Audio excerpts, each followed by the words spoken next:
hacer. Me conecto a nueva vida y me lleno de alegría porque sé que todo va a estar bien. En mi casa, en el auto, de camino a donde sea, entre todo lo que hay que hacer. Ya por nada me preocupo y me siento bien seguro porque cada día lo comienzo aquí en ruta. En ruta.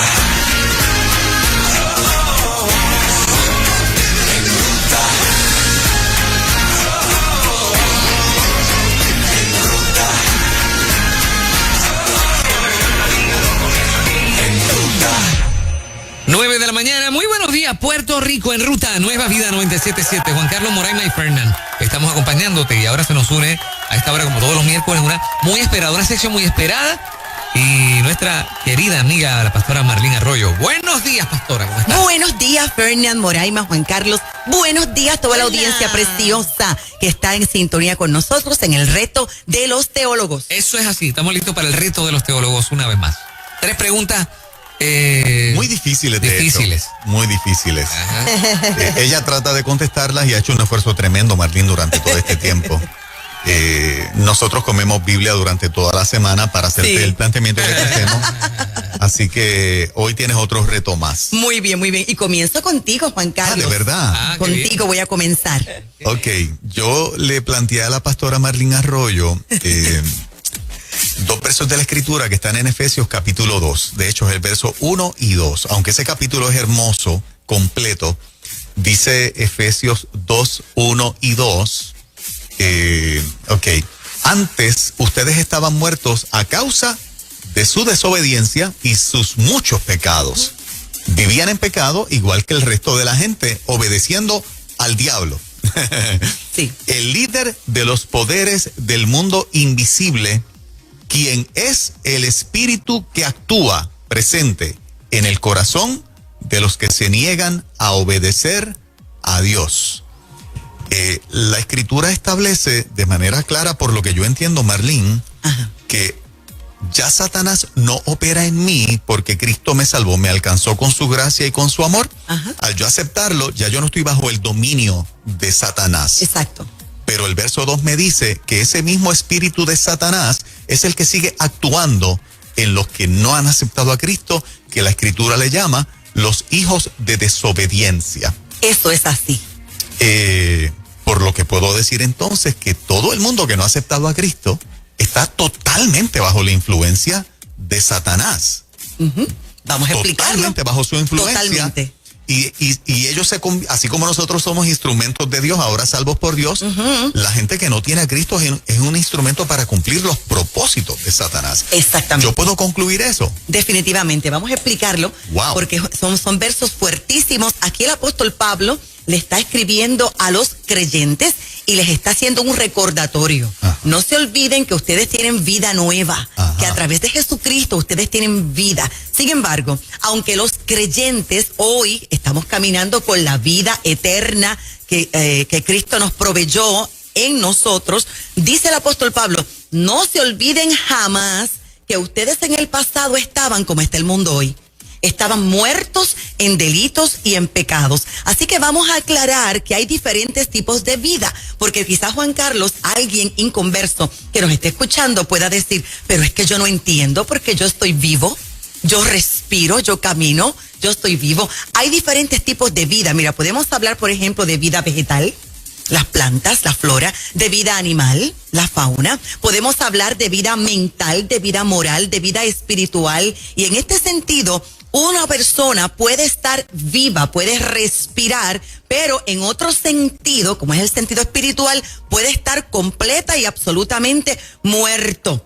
Lo que concluimos, ¿verdad? Que estar espiritualmente muerto no es contradicción, oposición con estar físicamente vivo. Ahora bien, vamos a explicar algo. La Biblia utiliza muchos cuadros diferentes para describir cuál es el estado de un muerto en el espíritu. Por ejemplo, dice que son ciegos, Juan Carlos. La gente del mundo, o la gente impía, ¿verdad?, que está influenciada, dominada por Satanás, dice la segunda carta a los Corintios, capítulo 4, versículos 3 y 4, que no pueden ver el mundo espiritual, no pueden discernir. Si no pueden discernir, no pueden entender, por lo tanto, están ciegos. Dice, Y si el evangelio que anunciamos está como cubierto por un velo, lo está solamente para los que se pierden. Pues como ellos no creen, el Dios de este mundo, y aquí habla en letra minúscula y hace referencia a Satanás, los ha hecho ciegos de entendimiento para que no vean la brillante luz del evangelio del Cristo glorioso, imagen viva de Dios. Por lo tanto, una persona espiritualmente muerta es una persona ciega, no ve. Número 2, la Biblia dice que son esclavos de la maldad, esclavos del pecado. Quiere decir que le sirven a la maldad. Ellos piensan en pecado, ellos sienten pecado, ellos planifican pecado constantemente. Romanos 6:17 dice, pero gracias a Dios que ustedes que antes eran esclavos del pecado ya han obedecido de corazón a la forma de enseñanza que han recibido. Otra característica de este tipo de personas es que son amantes de las tinieblas. ¿Es que le gusta, Juan Carlos? Le gusta la oscuridad, le gustan las tinieblas. Juan 3:19 y 20 dice la palabra del Señor, los que no creen ya han sido condenados, pues como hacían cosas malas, cuando la luz vino al mundo, prefirieron la oscuridad que la luz. Dice Juan 3:20, todos los que hacen lo malo odian la luz y no se acercan a ella, para que no se descubra lo que están haciendo. Pero hay algo más. También dice la palabra del Señor, palabras de Jesús, que este tipo de personas, Jesús las cataloga como personas enfermas.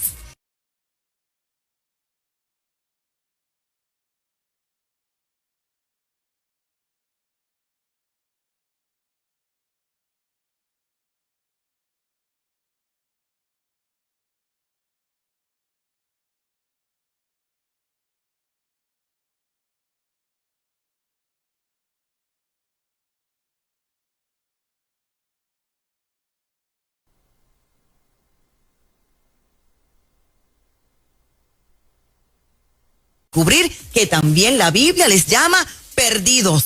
Efesios 2:12, 2:19, la Biblia le llama a este tipo de personas que están influenciadas constantemente y dominadas por Satanás, desconocidos, forasteros, extranjeros, pero se pone más interesante, dos más. Efesios capítulo 2, versículo 3 le llama hijos de ira. Vamos a leerlo, dice, de esa manera vivíamos también nosotros, pero en otro tiempo, siguiendo nuestros malos deseos y cumpliendo los caprichos de nuestra naturaleza pecadora y de nuestros pensamientos. A causa de eso, merecíamos con toda razón el terrible castigo de Dios, igual que los demás, y Colosenses 1:13 lo dice claramente, Juan Carlos, están bajo el poder de las tinieblas. Dice, Dios nos libró del poder de las tinieblas y nos llevó al reino de su amado Hijo. Por lo tanto, estos son, y hay muchas características más, atributos, por llamarlo de esta manera, de una persona, hombre o mujer, que todavía no ha renacido, que no ha alcanzado la regeneración y está muerto. Ahora bien, dice Oseas 11:4, para dar una palabra de esperanza, ¿verdad? Dice, con cuerdas humanas los atraje, ¿no? Porque es que la condición de alguien espiritualmente muerto, y lo vemos todo el tiempo. Usted lea las noticias, usted escuche la radio, vea televisión, cómo hablan, cómo reaccionan, cómo se sienten cómodos en su sepulcro, cómodos en su ataúd. Pero la buena noticia del Señor es la siguiente, Oseas 11:4, con cuerdas humanas los atraje. Y los que somos iglesia, estamos vivos y somos luz, tenemos que hablar. Tenemos que, dice la palabra del Señor, tenemos que expresarnos. ¿Por qué? Porque el Espíritu y la palabra obran en nosotros y a través de nosotros para convencerlos a ellos que al final del camino es el Espíritu Santo de Dios quien hace el trabajo. Ahora, ya avanzando en esta hora, ¿verdad? En delitos y en pecados. Usted sabe lo que significa en delito, que son personas influenciadas por el diablo que cruzan la raya, cruzan la línea. Ellos se equivocan, dice la palabra del Señor. Ellos fallan, son rebeldes. Y dice la palabra del Señor que delante de Dios lo que hay es rebelión y fracaso. Por eso dice Efesios 2:2-3, en los cuales nosotros estuvimos, pero en otro tiempo, siguiendo la corriente de este mundo. Por lo tanto, nosotros tenemos un llamado de parte del Dios Todopoderoso a continuar predicando la palabra del Señor y por favor, no vivamos sorprendidos por las persecuciones, por las palabras y por las conductas de gente que obviamente está bajo el señorío de Satanás. Me parece poderoso y termino con estos dos puntitos, Marlene. Primero, es importante el planteamiento para cuando nosotros en una parte, ¿verdad?, de elegir gente que haga un buen trabajo a nivel político, pues sepamos las limitaciones que tiene alguien a nivel espiritual, que no va a entender nuestro lenguaje, que no va a entender nuestra realidad porque espiritualmente está muerto, número uno. Número dos, lo que se debe agolpar sobre nosotros para que, si esa también fue nuestra condición, cuánto más los tenemos que evangelizar y pedirle a Dios que así como nosotros fuimos alcanzados con gracia y misericordia, nosotros los podamos alcanzar. El propósito de esta pregunta no es para juzgar o emitir juicio, el propósito de esta pregunta es para decir, Juan Carlos, tú tienes una responsabilidad, tú estabas exactamente ahí. Exacto. Yo te alcancé y te salvé, pero es para que lleves ese mensaje de misericordia que te alcanzó a ti. O sea, tenemos una responsabilidad para evangelizar. Exactamente. Y aquel que está bajo el dominio del enemigo, que lo deje de estar. Y lo único que lo saca de ahí es que conozca a Cristo. Y la iglesia no puede sorprenderse, porque la iglesia tiene la palabra del Señor y sabe perfectamente qué puede esperar de un hijo de Dios y qué puede esperar de una criatura de Dios. Esto es importantísimo. Se dice mucho, todos somos hijos de Dios. Eso no es cierto. No, hijo de Dios es un renacido, un regenerado. Los demás son llamados criaturas de Dios, o también la Biblia les llama con fuerza hijos de la oscuridad o de las tinieblas, hijos de ira, que aunque suene fuerte, así está escrito en la palabra del Señor, que merecen justamente, no injustamente, justamente la ira de Dios y que para nada son víctimas, sino que son blancos de la justicia del Dios Todopoderoso. Wow. El reto de los teólogos, poderoso como siempre. Pastora Marlene Arroyo. Te quedan dos retos adicionales. Vámonos con Moraima. Conmigo. Oye, dejó a Fernán hoy. Sí, para el final, hoy lo dejé, ¿verdad? Travieso se quedó para el final volví hoy. al principio, a dejarlo al final. La pregunta está tensa. Marlene, la calumnia, el señalamiento, la persecución se puso de moda. Siempre ha existido, pero en esta época mucho más. Como que mucho más, se puso de moda. Dice Mateo 5, 11, 12, bienaventurados son cuando por mi causa os vituperen y los persigan y digan toda clase de mal contra nosotros mintiendo. Gozaos y alegraos, porque vuestro galardón es grande en los cielos, porque así persiguieron a los profetas que fueron antes de vosotros. Yo creo que estos textos son muy poderosos y llevan un mensaje contundente a aquellos que todavía no saben las consecuencias de herir, perseguir, calumniar y señalar. Yo siempre digo, si no vas a ayudar a alguien, por lo menos no le hagas daño. Yo nunca había visto, Moraima, una persecución tan fuerte, hablando, ¿verdad? Porque la guerra que estamos teniendo es una guerra intelectual. Es una guerra espiritual. Posiblemente en los tiempos antiguos las persecuciones, ¿verdad?, eran lanzando a los creyentes a los leones, crucificándolos como murieron los primeros 12, por ejemplo, como mártires.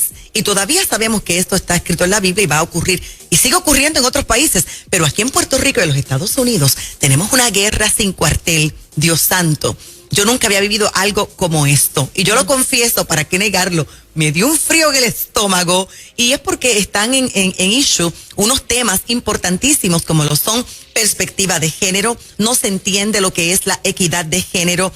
Temas importantísimos como el aborto, tantas cosas, ¿no? Pero, ¿qué dice la palabra? Tú lo acabas de leer, Moraima. Bienaventurados. Otra versión dice felices, más que bendecidos, son aquellos que por conocer, por seguir y por servirle al verdadero Cristo sufren persecución. Y el texto menciona profetas que en el pasado hablaron en el nombre de Dios en el Antiguo Testamento, y simplemente por hablar en el nombre del Dios Todopoderoso y expresar cuál es el pensamiento de Dios, cuál es el corazón de Dios, cuáles son los principios, las normas, los valores del Señor, fueron perseguidos. Entonces, trajo un ejemplo para resaltarlo en esta respuesta. Y es el ejemplo del profeta Micaías.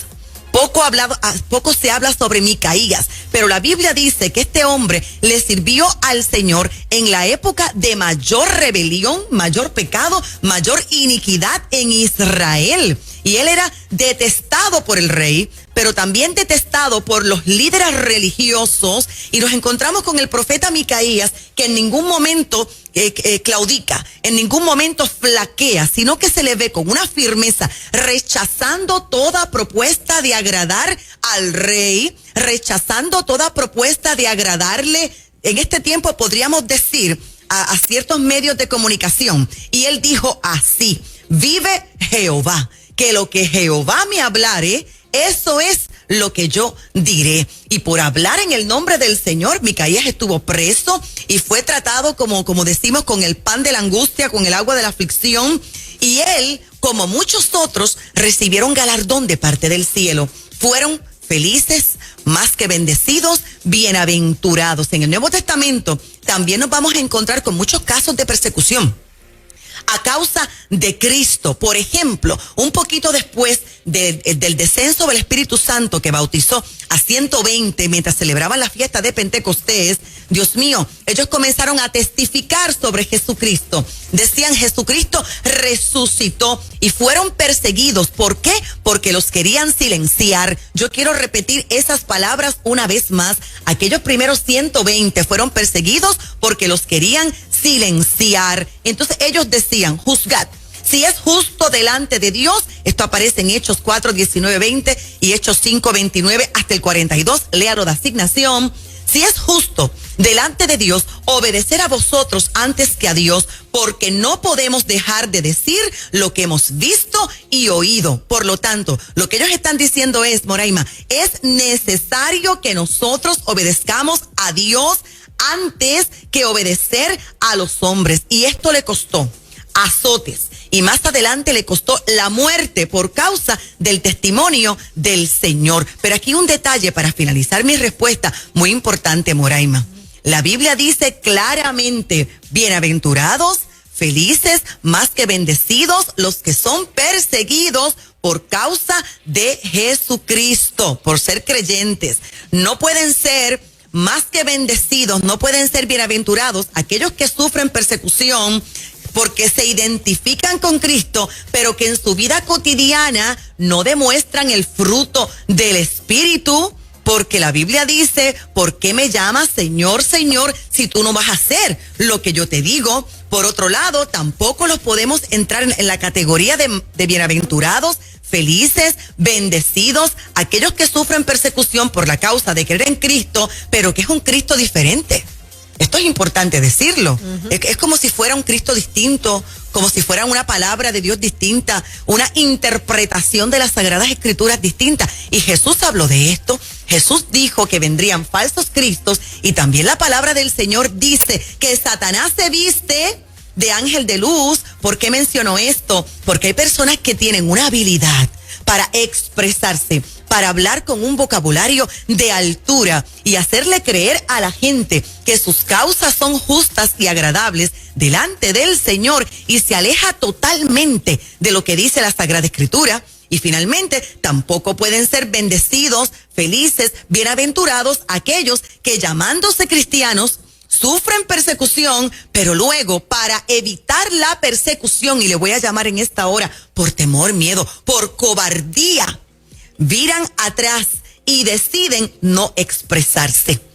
Se congregan, sí, son gente linda que cumple con principios, pero no se atreven a expresarse por miedo precisamente a la persecución, y entonces utilizan excusas. Conclusión: no todos los que sufrimos persecución a causa de Cristo sufrimos persecución y caminamos a la altura de lo que Jesús está demandando de nosotros en esta temporada. Yes, tremenda respuesta. Santo Jesús. Satisfecha. Aprovechándolo cada momento, cada momento para la exhortación a la iglesia de Jesucristo, y que la iglesia no viva con miedo, la iglesia no adopte una posición de cobardía, sino como aquellos primeros, estar dispuestos a sufrir persecución si es necesario, pero obedecer las instrucciones del Padre Eterno. Ya no es leer por leer, lo que mucho lo leíamos, Sí, ahora lo estamos viviendo. Lo estamos viviendo, Moraima. Lo estamos viviendo. El reto de los teólogos con Marlene Arroyo a esta hora de la mañana en ruta. Me toca a mí. Fernán Reyes. Mira, esta es la pregunta que tengo, pastora, esta mañana. Sí. Voy al grano. ¿Puedo llevar mis diezmos a otra iglesia que, por ejemplo, necesite ayuda económica o algún otro ministerio que necesita ayuda o que identifico que tiene precisamente, ¿verdad? Un objetivo muy noble, muy con el que me identifique o cualquier otra razón, ¿no? Hay gente que, yo he escuchado de gente que hace eso y he escuchado de gente que lo objeta. ¿Cuál es la contestación correcta? ¿Puedo llevar mis diezmos, específicamente los diezmos, ¿no? A otra iglesia. Muy bien. De que se puede, se puede. Y de que se hace, se hace. Pero vamos a explicarlo. Voy a dar 2 ejemplos rapidito. Número 1, yo conozco una congregación preciosa en Isabela, Puerto Rico, que es independiente. No pertenece a ningún concilio, a ninguna red apostólica, son independientes. Entonces, una vez yo le pregunté, y entonces, ¿a quién le diezma la congregación? Estoy hablando de los diezmos. ¿A quién le rinde cuentas esa congregación? Y los pastores me dijeron, nosotros utilizamos los diezmos para hacer la obra social. Y me hicieron un listado de todo el bien maravilloso que ellos hacen con los diezmos de los diezmos, y eso está correctísimo. No hay un verso bíblico en la palabra del Señor que nos diga a nosotros que estos hermosos pastores no pueden hacer eso, porque ellos están entregando en los diezmos al Dios Todopoderoso, lo están invirtiendo en el mismo reino, están haciendo el bien, dándole de comer al hambriento, de beber al sediento, ayudando pobres, niños maltratados. Está perfectísimo. Ahora bien, cuando se trata de una ovejita preciosa que se congrega en un lugar particular, vamos a ver qué dice la palabra del Señor, porque el diezmo, para aquellos que no están familiarizados con el tema, es una práctica del antiguo pacto. Comenzó en el Antiguo Testamento, ¿verdad? Desde antes de la ley, durante la ley, después de la ley también. Y los israelitas, esto era lo que hacían.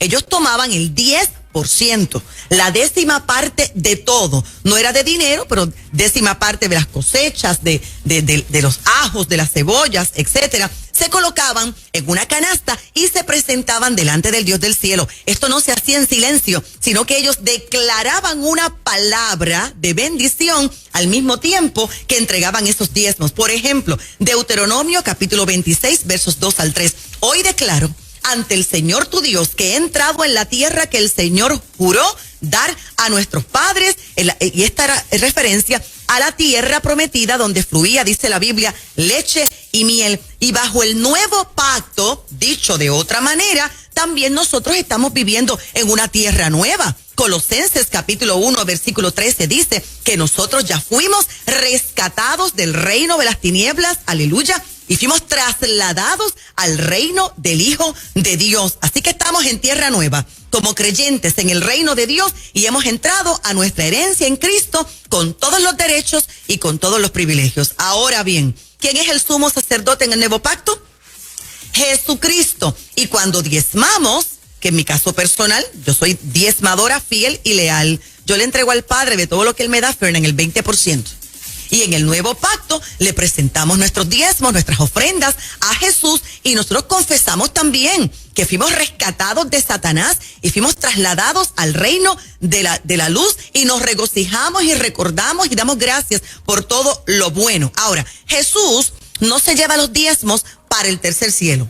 No, los diezmos se quedan aquí. Jesús no tiene una bóveda allá en el cielo para llevarse los diezmos, se quedan aquí. Ahora, el Señor obviamente siempre nos va a bendecir y va a cumplir sus promesas a todos los que somos sembradores, diezmadores, ofrendantes, etcétera. Ahora bien, por sentido común, por costumbre, las ovejitas deben diezmar en el lugar donde comen, en el lugar donde son alimentados, donde son pastoreados, y tienen el derecho de ofrendar, de sembrar en cualquier otro ministerio. Por favor, la Biblia dice que el que le da a un pobre jamás será empobrecido, pero la práctica normal es que yo diezmo en el lugar donde yo estoy. Israel diezmaba en Israel y se lo entregaba al sacerdote de ese momento histórico. Pero jamás nos olvidemos de ayudar a todos aquellos que necesitan.